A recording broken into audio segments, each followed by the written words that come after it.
നമസ്കാരം. ശാരീരിക അസ്വസ്ഥങ്ങളെ തുടർന്ന് മലയാലപ്പുഴയിൽ നിന്നും സ്വയം കാർ ഓടിച്ച് ആശുപത്രിയിലേക്ക് പോകവെ അവശനിലയിലായ യുവാവിനെ ഞൊടിയിടയ്ക്കുള്ളിൽ ആശുപത്രിയിൽ എത്തിച്ച് പത്തനംതിട്ട കൺട്രോൾ റൂം പോലീസ് സംഘം. മലയാലപ്പുഴ സ്വദേശിയായ സോനുവിനാണ് പോലീസ് സംഘം രക്ഷകരായത്.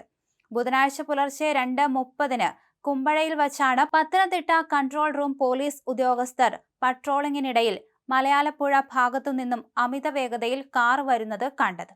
പെട്ടെന്ന് നിന്ന കാറിന്റെ അരികിലേക്ക് പോലീസ് സംഘം ഓടിയെത്തി നോക്കുമ്പോൾ സ്റ്റിയറിംഗിൽ തല താഴ്ത്തി കിടക്കുകയായിരുന്നു യുവാവ്.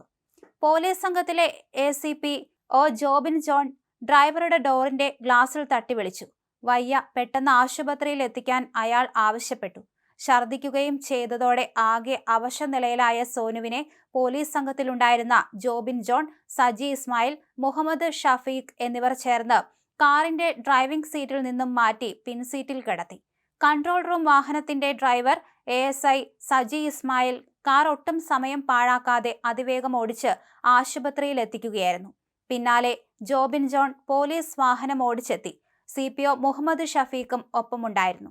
3 മിനിറ്റിനുള്ളിലാണ് കുമ്പഴയിൽ നിന്നും പോലീസ് ഡ്രൈവർ സജി ഇസ്മായിൽ യുവാവിനെ നഗരത്തിലെ സ്വകാര്യ ആശുപത്രിയിൽ എത്തിച്ചത്. ജീവൻ അപകടത്തിലായ സമയത്ത് അടിയന്തര വൈദ്യസഹായം ലഭ്യമാക്കിയ പോലീസ് സംഘത്തിനോട് ഹൃദയം നിറഞ്ഞ നന്ദി പറയുകയാണ് സോനുവിന്റെ കുടുംബം. ആശുപത്രിയിലെ ചില ജീവനക്കാർക്ക് യുവാവിനെ പരിചയമുണ്ടായിരുന്നു. അടിയന്തര ചികിത്സയ്ക്ക് പ്രവേശിപ്പിക്കപ്പെട്ട യുവാവിന്റെ ജീവൻ സുരക്ഷിതമാണെന്ന് ഉറപ്പാക്കിയ ശേഷമാണ് പോലീസ് സംഘം മടങ്ങിയത്. മുമ്പും പലതവണ പത്തനംതിട്ട കൺട്രോൾ റൂം പോലീസ് സംഘത്തിലെ ഉദ്യോഗസ്ഥർ അത്യാസന്ന നിലയിലായ രോഗികളെ ആശുപത്രിയിൽ എത്തിച്ച് മാതൃകയായിട്ടുണ്ട്.